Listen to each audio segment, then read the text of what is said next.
Yo, what's up? Good afternoon guys. Welcome back to my channel again guys. Today's video guys, February 14, araw ng mga puso guys.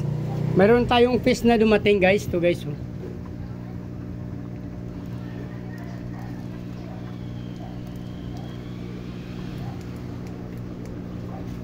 Ito guys, ito yung ating HB white guys. Ito yung dalawang female. Yun, maganda guys, medyo semi-adult na sila. Nagbibili-bili na yung isa. Ito yung kanyang male guys. Yun. Ayan guys, oh. Masyadong mailap. Ang lakas nila guys, oh, half black white. Meron pa tayo nihintay guys, may isa pa tayo nihintay. Update ko kayo pa na ito. At the same time guys, meron siyang freebies guys, oh, hornwort. So kudos sa seller, maganda to. Meron hornwort yan guys. Padamihin natin tong hornwort guys. Meron akong nabili doon na guppy grass. So sasama natin siya doon. Wala hornwort o guppy grass. Mukhang guppy grass din nata guys. Hornwort to guys. So, papakita ko sa inyo guys yung na-prepare ko doon.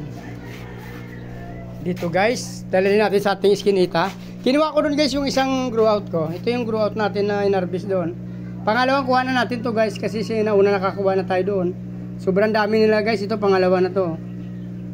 So, marami pa rin tayo nakuha. Mayroon ng mga fry guys, nagpa-fry ng iba oh. So, ipapalit natin doon yung ating breeder na HB white. Ganda nila guys, oh, medyo buntis na. Sana magparami muna kayo ha, huwag kayong mamatay.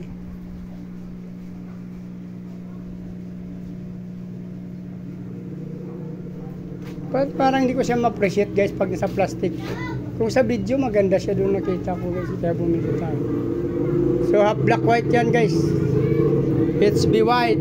So may nantay pa tayo na isang tryo guys. So wait lang natin. Maganda to guys kasi may freebies. So acclimate natin dito guys. Ito na yung handa natin na, dito natin kinuha yung ating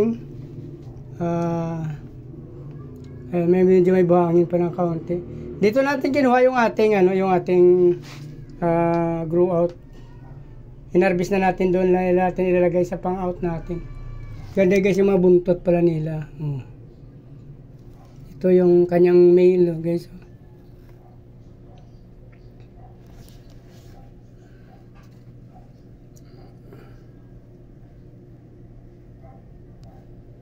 Yan yung male guys. Ito yung female, dalawa. So acclimate natin dyan guys ng mga 20 minutes. Yan. Bago natin bitawan kasi sobrang lamig ng tubig. Nilagyan ko na to. Actually nilagyan ko to ng salt para may panlaban sila sa lamig. No? Sobrang lamig kasi sa umaga kaya sumasabay din ng tubig. So acclimate natin ng 20 minutes guys para hindi sila ma-water shock. Ma-adapt nila yung tubig dyan. Ayan guys. Tapos yung plants natin guys, dadalhin natin dun sa para naman natin dyan guys. Yung ating plants dadalhin natin doon sa taas. So ito yung aking plants guys. Doon natin ito bubutasin sa taas guys. Dito. Hornwort to guys. Ganda. Marami tayo ditong ginawang ulit. Nagdagdag pa tayo dito actually ng ating plants yan oh. Nagpaparami tayo. Kasi pa nag-out tayo ng fish, sinasama na natin. Ganda nila. Kaya naglalagay pa tayo kahit maliliit lang. Since wala tayong space dito. So, pag ganyan-ganyan lang tayo muna.